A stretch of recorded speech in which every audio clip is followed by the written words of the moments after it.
Seguimos con las ponencias. El siguiente ponente es Rafael López Guzmán. Él es catedrático de Historia del Arte de la Universidad de Granada, donde imparte Historia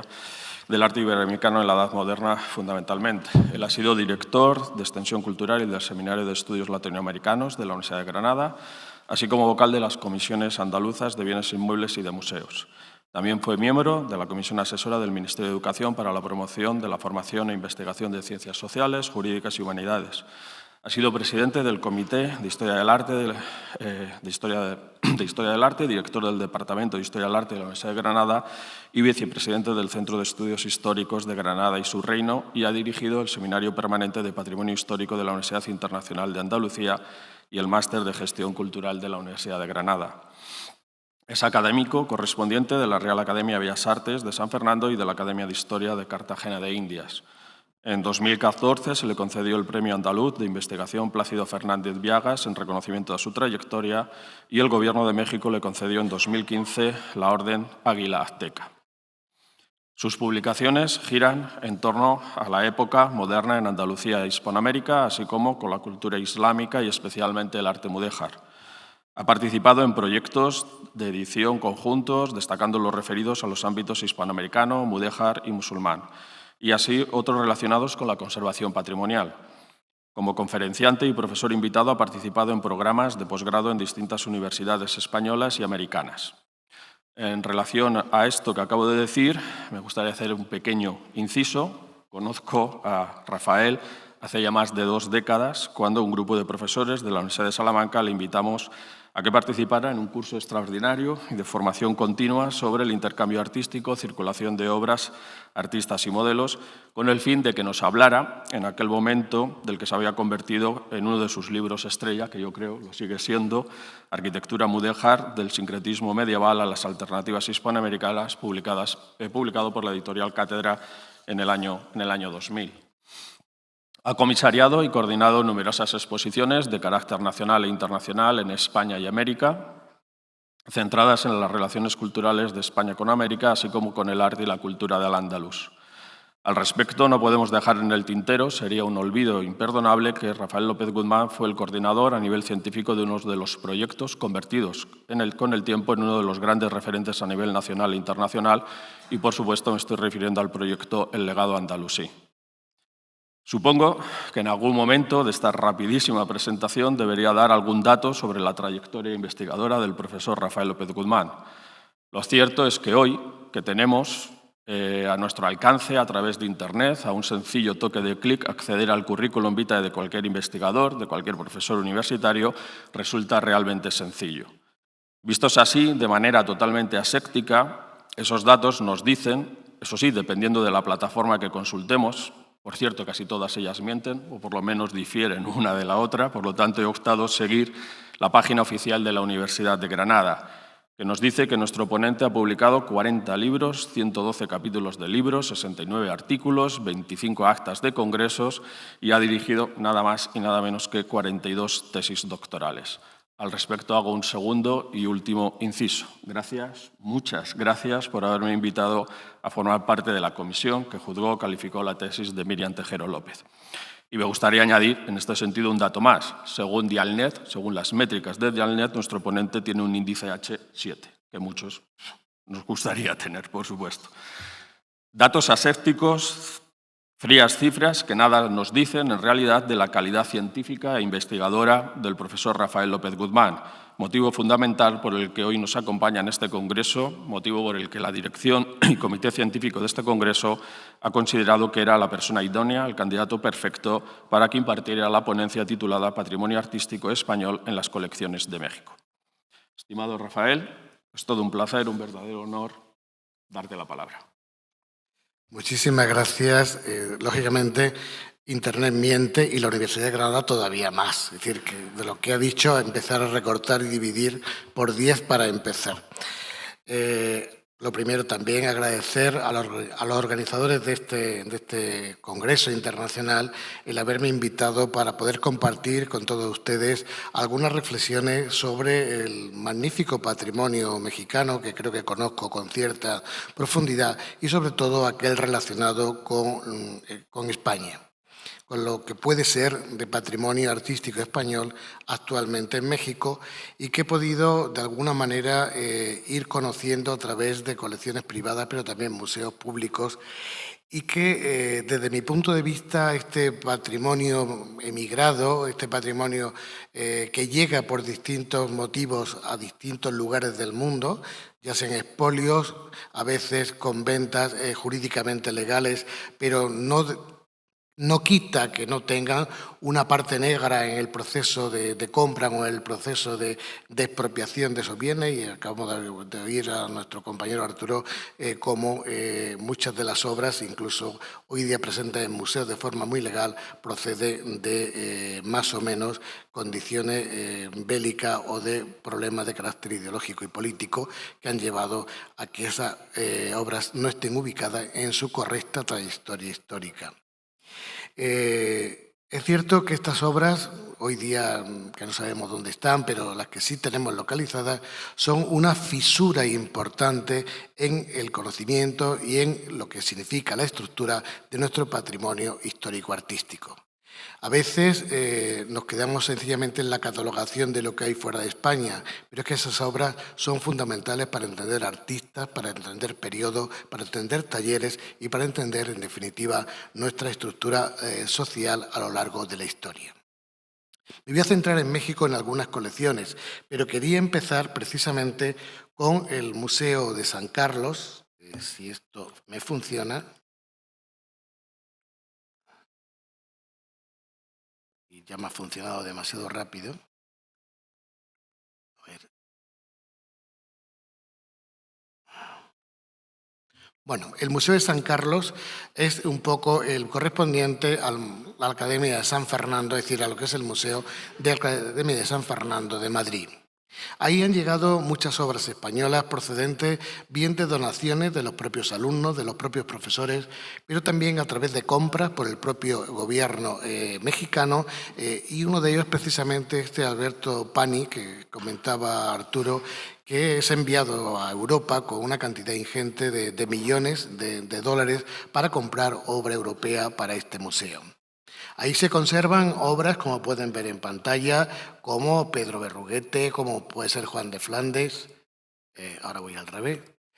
o como pueden ser obras fundamentales de Luis de Morales o de Alonso Sánchez Coello. Este grupo de obras presentes en el Museo Nacional de San Carlos de México, la mayor parte de ellas están en bodega, es decir, no se pueden ver en la exposición permanente, donde según la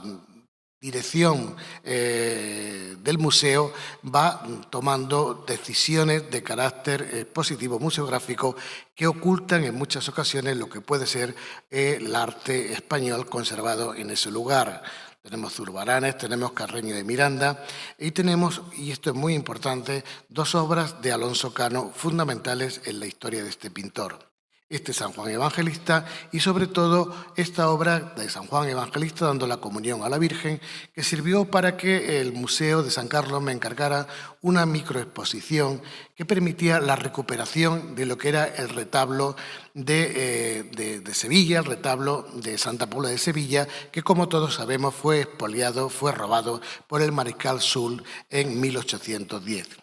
Eso ha hecho que actualmente las obras de Alonso Cano de ese retablo estén en Sarasota, en Estados Unidos, estén en la colección Wallace en Londres o estén en el Louvre, y concretamente una de ellas, la Comunión, como digo, estaría en ese Museo de San Carlos. La dirección del museo en ese momento me encargó una reconstrucción a través de los textos de Janine Baticli y de Odile de Lenda sobre cómo hubiera sido o cómo sería ese retablo, que además conseguimos traer desde Sarasota las dos obras que se conservan en ese museo. En definitiva, era un reconocimiento por parte del museo de que tenían una obra que procedía de un robo, de un expolio, pero a la vez, en esa forma de hacerlo público a través de una pequeña exposición, también era una manera de devolvernos, por lo menos, la dignidad a lo que significaba la posesión de esa obra, insisto, de forma legal. También en esa reconstrucción tuvimos en cuenta que el profesor Valdivieso considera que no es la comunión de la Virgen que se conserva en el Museo de San Carlos la que perteneció al retablo de Santa Paula, sino una que se conserva en el Palazzo Bianco en Génova. Me da igual que sea una u otra, lo importante es el tema de la denuncia, el tema de la recuperación, por lo menos, de carácter teórico de ese gran retablo de Santa Paula de Sevilla. También me sirvió esta microexposición para hacer una más importante en el propio Museo de San Carlos, Caminos del Barroco entre Andalucía y México, que nos permitió poner en valor toda la obra mexicana en diálogo con obras que fueron desde España, desde Sevilla, desde Granada, desde Málaga, para configurar una lectura comparada y ver la obra que se conserva en México, y no solamente en el Museo de San Carlos, sino en otras colecciones también de la capital de la República Mexicana, para comparar la importancia de los zurbaranes, de lo que puede significar también otros grandes artistas como Matías de Arteaga, donde en palabras de Alfonso Emilio Pérez Sánchez no se puede entender Matías de Arteaga sin los cuadros que se conservan actualmente en San Carlos y sobre todo, y hablo ahora en palabras de Enrique Valdivieso, de Sebastián Gómez el Mulato, posiblemente los 4 lienzos que conforman este programa conservado en San Carlos son las obras más importantes de este pintor, como todos saben, discípulo de Murillo, o incluso la repercusión de Murillo a través de obras de Pedro Núñez de Villavicencio, que como todos saben está copiando el esquema de Murillo del Hospital de la Caridad de Sevilla. El éxito de esta exposición de diálogo intercontinental entre las obras andaluzas conservadas en México y obras andaluzas que fueron con motivo de esta exposición buscando ese diálogo constructivo nos llevó a una segunda sede en el Museo de San Pedro en Puebla de Los Ángeles, donde nos permitió dialogar sobre todo con esa marabunta de obras. En este caso hay una serie completa de los hijos de Abraham, que las tenemos en uno de los museos de Puebla de Los Ángeles. Hay que tener en cuenta que nos encontramos con muchísimas obras en los museos americanos que se atribuyen a Murillo y a Zurbarán. Hay Murillo y Zurbarán muchos más que pudo hacer en toda su vida, me refiero por horas de trabajo conservados en América. Es decir, el momento que hay cualquier rasgo de tenebrismo ya es un Zurbarán, cualquier virgen o niño más o menos dulce ya es un Murillo. Eso nos obliga a un trabajo continuo de investigación para ubicar este tipo de obras, que también, y en algunos casos, tenemos que tener en cuenta que no todo es expolio o ventas, sino que a veces nos encontramos con obras como este Murillo realmente importante que está en la sacristía de la Catedral de México y que fue en época virreinal por una compra, un encargo que se hizo precisamente desde la Ciudad de México. Partiendo de estos, museos de carácter nacional, con obra europea y española concretamente, pero ya en el ámbito del coleccionismo hay distintas colecciones en la Ciudad de México que tenemos que entender como repositorios de grandes financieros. Generalmente el que estoy presentando ahora es Frank Mayer, un coleccionista de origen alemán, fue uno de los fundadores del Banco de México, por ejemplo, un gran financiero, amante del arte, que hace una colección muy importante que se va a establecer a partir del año 1981 en la recuperación de lo que era el Hospital de San Juan de Dios de la Ciudad de México. Tiene una importante colección de artes industriales y cuidado con las artes industriales, porque muchas veces esas artes industriales salieron al mercado directamente para la venta. Por ejemplo, él mantiene una magnífica colección de loza dorada de Manises, también de Talavera, de Muel, que no hay que entenderlo en este sentido como patrimonio emigrado, en el sentido de que fueron ventas legales y coleccionistas legales en tanto en cuanto estaban en el mercado y siguen estando obras de este tipo en el mercado. O, por ejemplo, y ya entramos en una raya, una frontera difusa, como este escritorio procedente de Salamanca, fechado en 1640, o ya que he tenido la oportunidad de oír la última comunicación sobre platería en la zona de Ávila, hay una maravillosa colección de platería estudiada por la profesora Cristina Esteras en el Museo Frank Mayer, con obras como esas que pongo, gallega y catalana, pero la parte más importante de esa colección de platería procede de Castilla y León y específicamente de Palencia.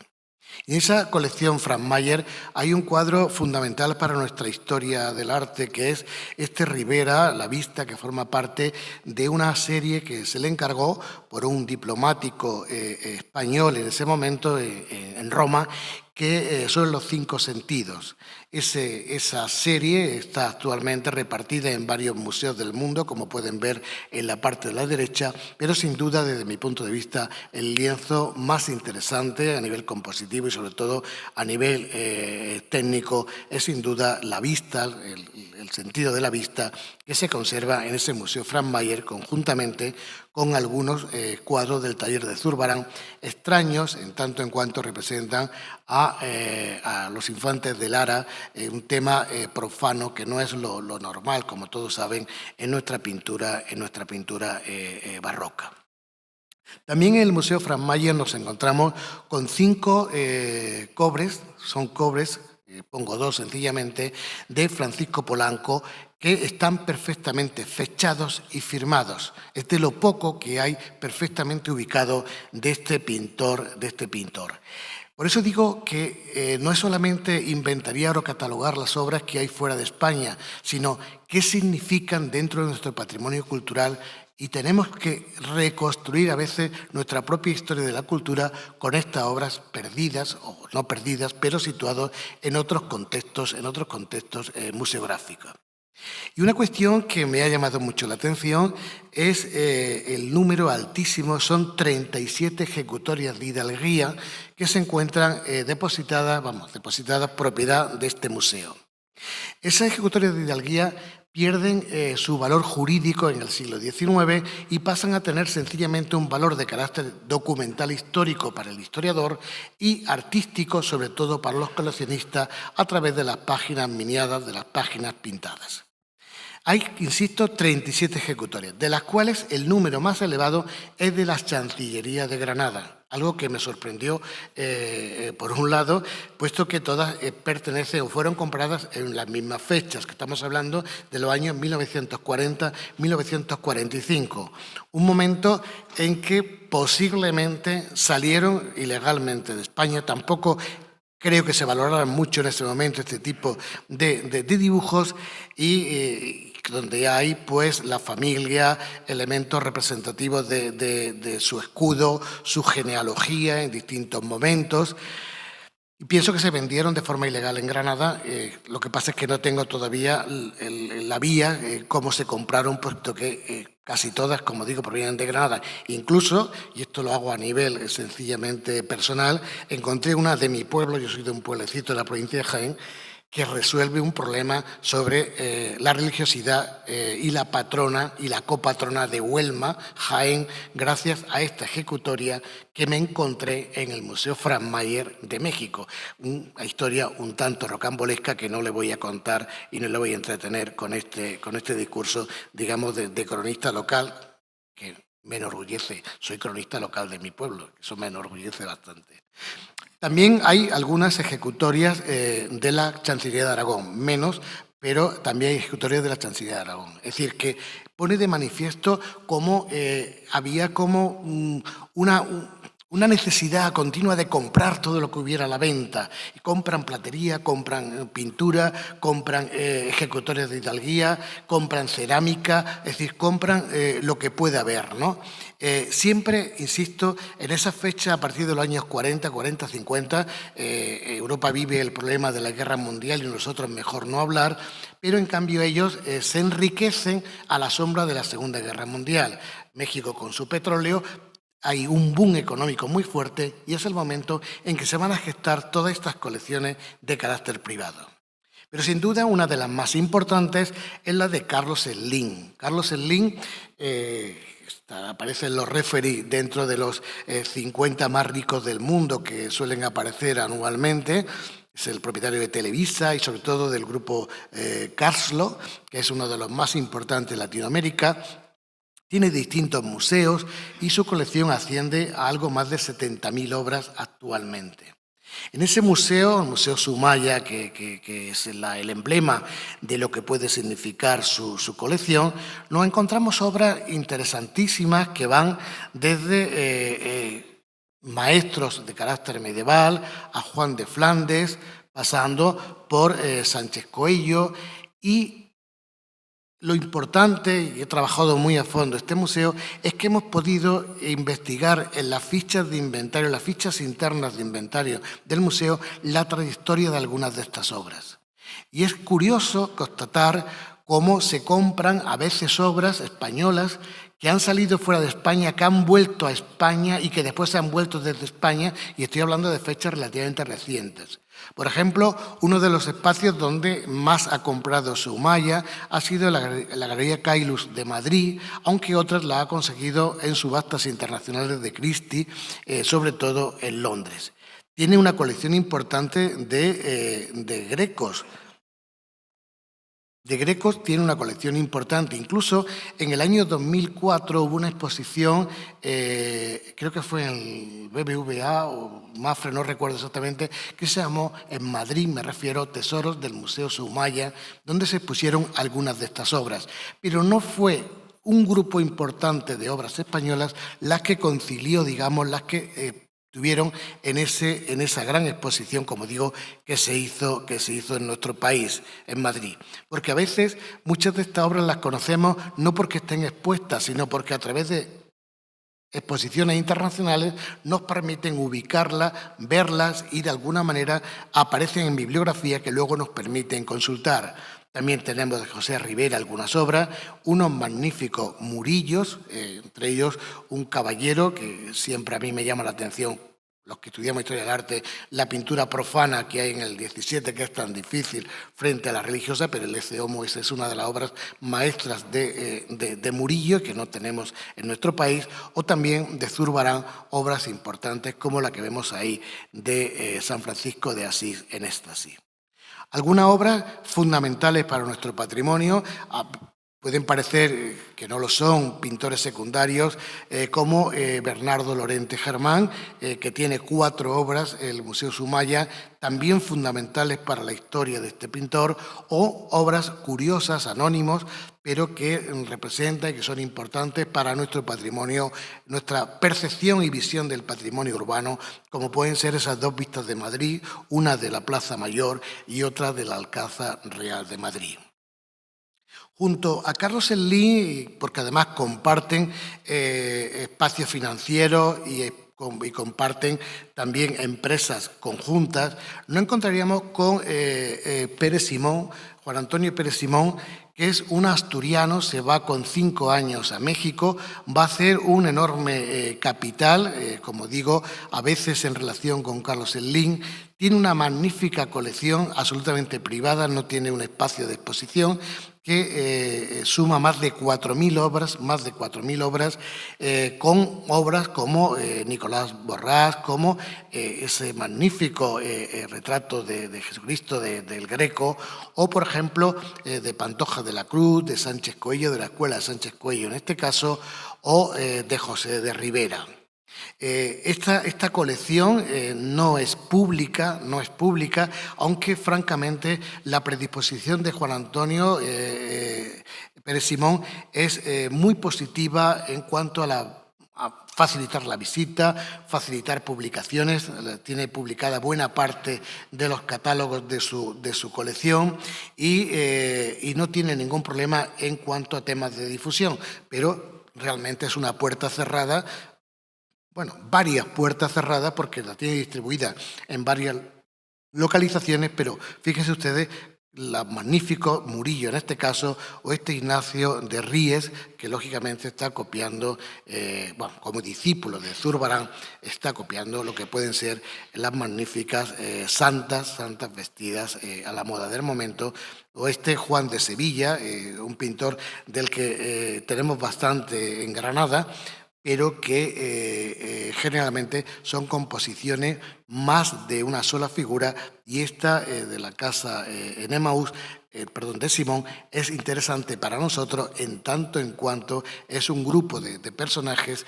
y una composición bastante alejada de lo que es corriente o lo conservado en Granada de este pintor.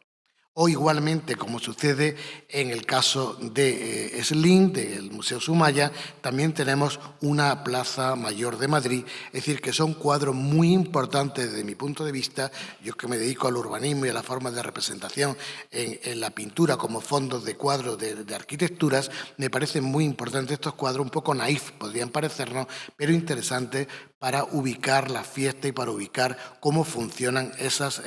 plazas, esos espacios urbanos durante el siglo XVII. Lo que más me interesa de Juan Antonio Pérez Simón, con el que tengo una cierta relación personal, es que ha decidido, y esto me parece fundamental para nosotros, crear un museo en Madrid, concretamente en el espacio de la Serrería Belga que venías comentando en el taxi. Se ha llegado a un acuerdo entre el Ayuntamiento de Madrid y este coleccionista para instalar de forma permanente en Madrid una parte de su colección. Lo que tenemos que hacer ahora es que en esa parte de la colección, que tiene obras importantísimas, que la parte española esté muy bien representada, porque puede ser una forma de sumar y de poder entender nuestro patrimonio, insisto, con esas obras que hoy día están en México y que, independientemente del propietario, lo importante es que la ciudadanía, la investigación, que todos tengamos accesos a las mismas.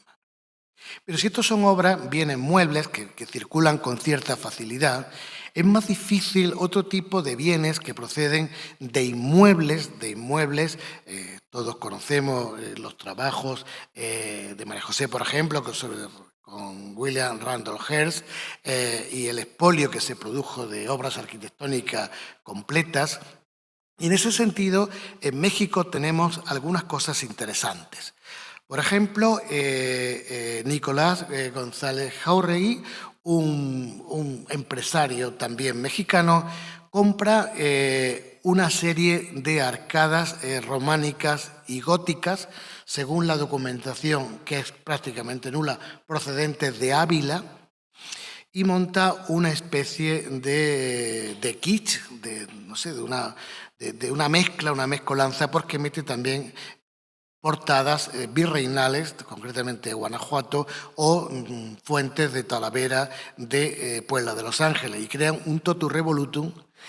que en principio él lo que hace cuando hace su casa en San Ángel es una casa funcionalista donde coloca, eso son imágenes de una vivienda que ya no existe, donde estaban colocados sus cuadros. En un momento determinado él se arruina, el Estado se queda con la casa y con sus bienes, y lo que hace es que lo cede a un centro helénico que en realidad lo dirige el arzobispo ortodoxo de Centroamérica, de México y Centroamérica, y se crea un centro helenístico. En ese centro se distribuyen, ahora con un carácter historicista, a partir de esas arquerías, de ese claustro románico que había comprado a Hearst, a los restos de Hearst en el año 1950, y sitúa toda su obra en una ordenación de carácter historicista con retablos nuevos, donde mete teóricos Murillo y teóricos obras de época virreinal. Pero lo interesante en esta presentación que quiero hacer aquí es que en el salón principal aparece un artesonado de madera que Ismael Motos, un arquitecto granadino, ha localizado y lo ha ubicado en el Palacio de Vélez Blanco. Es decir, el expolio de Vélez Blanco de 1903-1904,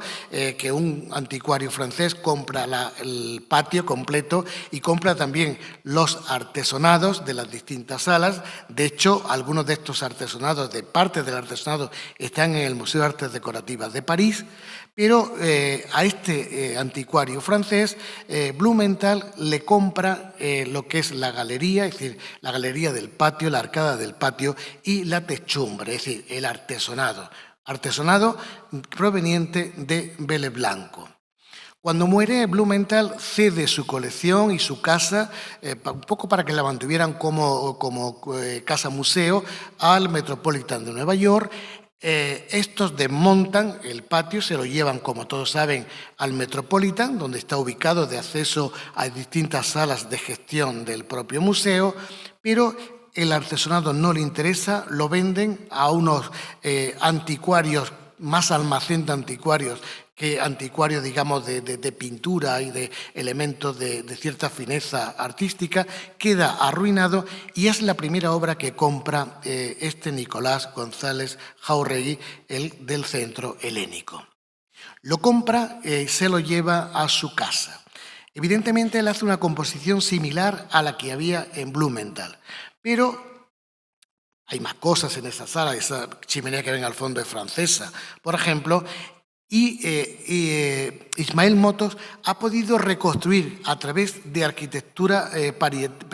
arqueología parietal en verde blanco y también a través de lo que pueden ser las proporciones con 3D de las salas que están desmembradas en verde blanco, para llegar a la conclusión de que posiblemente Blumenthal le colocara los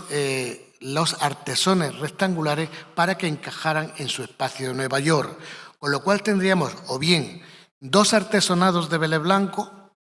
o bien un añadido, es decir, el rectangular y el cuadrado, o un añadido de Blumenthal para adaptarlo a su propia vivienda. Evidentemente, las imágenes que ven, y no son malas las imágenes, no hablan de una mala iluminación, pero sobre todo de una cantidad de barnices que se le han colocado a lo largo de la historia que hacen imposible la valoración exacta de la importancia de ese artesonado, uno de los primeros artesonados renacentistas que se hacen en nuestro país, con grutescos, con elementos heráldicos, con elementos que nos remiten a todo ese discurso de la nobleza de principios del siglo XVI y que se encuentran en un lugar tan perdido como es este centro helenístico de la ciudad de México. Y otro ejemplo de estos bienes inmuebles son las techumbres mudéjares que se conservan en Monterrey a través de la familia de la Garza, Fernández Garza, que compraron, que a partir de los años 85, me parece que es el primero que compran, de lo que quedó de Hearst, tanto en Nueva York como en la zona de California. De esas techumbres, Margarita Garza Asada compró un alfarje proveniente de Tarazona que tiene en su casa, aunque parece ser que lo están desmontando y se va a donar al Tecnológico de Monterrey. Y su hijo, Mauricio Fernández Garza, va a construir una casa que llama La Milarca, donde sitúa 4 cubiertas mudéjares que tiene de distintos lugares de España. Es más, la casa se comienza por el tejado, en el sentido de que son pabellones que están en proporción hechos para sostener las distintas cubiertas que va comprando. La primera que compra es una armadura de parinudillo, que es el salón de la casa inicialmente, donde, no voy a explicar aquí los pares, los nudillos, el almizate con lazo y piñas de mocárabes, pero poco a poco va deduciendo hasta que llega, y tienen algunas imágenes de esta magnífica cubierta, tiene como algo así como 25 metros de longitud, ya que en realidad es la nave de la iglesia de Santo Domingo de Almagro y que llega a conocer Fernández Garza a través del catálogo monumental que se hizo en 1917. Él tiene una relación muy estrecha con Almagro, vino a Almagro, y lo que ha hecho en Almagro este coleccionista ha sido comprar el Palacio de los Marqueses de Torremejía, que lo ha restaurado, lo ha puesto en valor y ahora es un centro cultural, incluso también para eventos privados que alquila. Quería construir un pequeño hotel también en ese espacio. Y en un momento determinado, y no voy a comentar ni el ministro ni el gobierno de turno, él decidió donar la armadura a España y el gobierno español consideró que era un problema legal tan grave que lo dejó morir. Pero podíamos haber recuperado esta cubierta. La segunda cubierta la compra en 1995, me refiero a Mauricio Fernández Garza, que es esta maravillosa armadura ochavada, muy pequeña, según él, procedente de la Alhambra, no procede de la Alhambra, posiblemente proceda de una casa del Bajo Albaicín o de las casas que se derrumbaron en Granada con la creación de la Gran Vía de Colón a principios del siglo XX, posiblemente de una caja de escalera. Tiene decoración renacentista de grutescos entre los distintos zafates del interior de esa cubierta. La siguiente, la tercera, sería una de Palencia. Es un alfarje que compra totalmente ennegrecido y cuando empieza a limpiarlo se encuentra que está lleno de policromía, con heráldicas, con elementos de bestiario medieval y, como digo, proviene de Palencia, aunque no tienen ubicado el lugar concreto. Y la cuarta que compra, la última en 1999, es una armadura de lima bordón sevillana, sí está localizado el palacio donde posiblemente provenga, pero es de azulejo por tabla, es única en sus características. En Sevilla se conservan alfarjes de azulejo portable, pero no armaduras. Es más, también viene de Jerez, aunque la había comprado un coleccionista que se dedicaba a la cerámica y estaba vendiendo por piezas todas las cerámicas. Son como 3.000 piezas de cerámica, la estaba vendiendo una a una. Consiguió Mauricio Fernández Garza recuperarla completamente, que se la vendieran a un precio razonable y la montó en su vivienda. Este personaje, ahí tienen algún detalle de esos azulejos, son del siglo XVI, sevillanos de Triana, perfectamente ubicados. Y lo interesante es que este personaje, este coleccionista, decidió que él quería darle a su ciudad, Monterrey, pero realmente él es de San Pedro García, que es una población anexa al municipio de Monterrey, pero es un municipio independiente. Él decidió hacer 3 museos porque tiene una enorme colección, es decir, hasta tiene un dinosaurio que tiene su nombre, tiene ammonites, ahora lo verán algunos, enormes, es decir, es un coleccionista de todo, numismática, tiene también más obras españolas de formato pequeño, tiene Diego Rivera, Frida Kahlo, Toledo, es decir, toda la pintura del siglo XX, también tiene un recorrido, algún Picasso también, es decir, es un coleccionista de todo, realmente de todo, y decidió construir un museo para, primero pensó en 3 museos, se quedó en uno, que es el que pueden ver en pantalla, donde le obligó a tirar su casa de la Milarca, reconstruir una segunda Milarca que está ahora en el Parque Francisco Toledo de San Pedro García, insisto, conurbanada con Monterrey, donde podemos ver las distintas estructuras donde estarían cada una de esos lugares, de esas armaduras que se ha traído para el público en general. En el sótano metió su colección a modo de un gabinete o estudio de coleccionista, su colección de elementos paleontológicos, también, como digo, otras obras de carácter de coleccionista. Hay algunos relicarios, por ejemplo, hay temas de arte plumario, también tiene una colección maravillosa de cerámicas e incluso tiene, según él, el cristal de cuarzo más grande conservado en el mundo, que compró en la India. Es un espectáculo, tiene como unos 60 de altura y es un espectáculo ver una piedra de esas características. Bien, como digo, ha construido su museo con un problema político donde él fue alcalde de San Pedro García entre 2015 y 2017. Sucedió otro alcalde que le paró las obras y decidió que no se construía el museo. ¿Qué hizo este señor? Porque en el 2024 se presenta de nuevo alcalde, libera todos los problemas que había, construye su museo y se ha acabado. Inaugura el museo en febrero del año pasado y muere en septiembre del 2025, pero con su museo terminado, que es el que podemos ver. Incluso algunos de los lotes, precisamente el de la cubierta sevillano, iba adosado con unas arquerías góticas francesas que pueden ver ahí, y alguna la tenía originalmente en su piscina como elemento de fondo de mirada hacia el valle, que sigue estando en su lugar.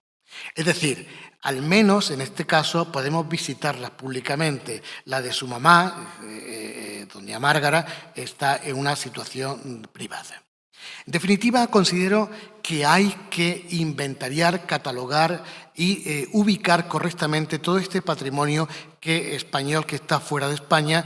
para, digamos, ir cerrando esas fisuras que hay en nuestro propio patrimonio histórico. Y, de hecho, ha habido muchas investigaciones que intentan catalogar, como puede ser el Museo Imaginado, una iniciativa maravillosa que intentó crear incluso un museo de pintura en lo que era el Alcázar Real de Madrid, el que se quemó, es decir, un poco para ubicar de forma imaginada lo que podía ser todo ese patrimonio artístico. Nosotros también en nuestro proyecto de investigación inventamos la plataforma Colabora de relaciones entre Andalucía y América, donde ubicamos más de 3.000 obras de artistas andaluces en América y también de iconografías andaluzas en América. O, por ejemplo, el profesor Enrique Valdivieso hizo este libro, Recuperación Visual del Patrimonio Perdido, donde hace una recuperación,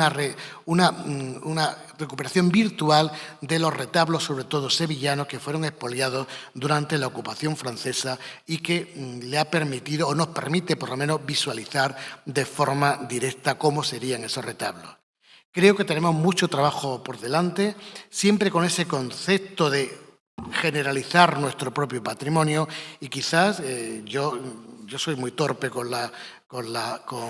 ordenadores y las redes y tal, pero creo que la inteligencia artificial nos puede dar recursos suficientes para seguir inventariando, seguir catalogando correctamente y recuperando, al menos virtualmente, ese patrimonio español fuera de España para reconstruir también nuestra propia historia cultural. Muchísimas gracias.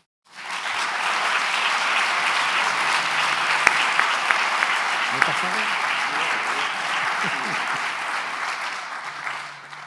Muchísimas gracias. Se abre el turno de preguntas.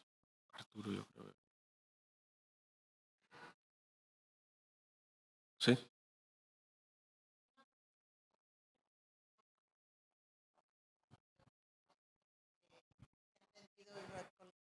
Recolizados, como hay unos 5 en California, que un juicio que trabajaba por el presidente Reagan, vivía muy cerca de mi casa, era amigo de George Hearst, el hijo mayor, y compró 5 y los ha donado a escuelas, universidades en California y nadie los conoce. Yo tengo fotos, cómo puedo darlos con quien me comunico. La persona que más sabe de Estados Unidos la tenemos aquí, que es María José, que ha hecho un inventario de todas las cubiertas, llámale mudéjares si quieres, que sobre todo van a partir de las compras de William Randolph Hearst. Creo que con ella deberías de cotejar esas imágenes a ver si los tiene catalogados. Yo entraría más en el tema técnico de cómo son esas cubiertas, si son originales, si no son originales, de dónde proceden, a través de características formales o de carácter técnico, puesto que en estas construcciones linearias mudéjares la técnica es muy importante para poder ubicarla cómo están hechas. Es decir, que tanto a María José como a mí que nos pase esas imágenes y las podemos ver y te podemos decir a lo mejor algo y sobre todo poder reubicarlas, ¿no? Muchas gracias.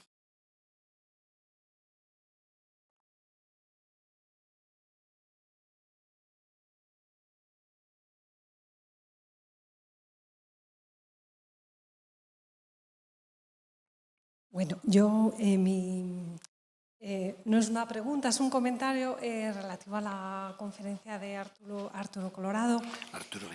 Bueno, agradecer su conferencia, todo ese repaso que ha hecho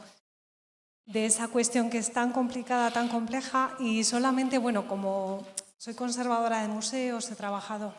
bastantes años en el Museo Nacional de Artes Decorativas. Bueno, desde el museo se hicieron investigaciones que se dieron a conocer en varios congresos organizados por el profesor Colorado. La verdad es que el proyecto que él ha liderado ha sido fundamental. Y solamente quería comentar en relación al trabajo que ha hecho el Ministerio de Cultura de revisión de todo aquello que procede de incautaciones. En la página web del Ministerio, bueno, existe una recopilación de las piezas que existen en los diversos museos estatales, de gestión directa del Ministerio y, bueno, alusión a las publicaciones que se han hecho al respecto. Y, bueno, eso, también comentar la enorme complejidad, ¿no?, que supone esta investigación y cómo se puede derivar en posibles restituciones, devoluciones, etcétera. Y nada, muchas gracias.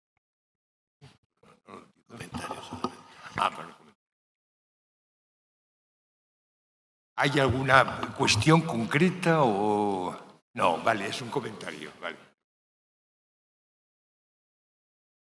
¿Alguna pregunta más? No. Bueno, pues hacemos ahora la pausa del café y volvemos a las 12 con la siguiente ponencia.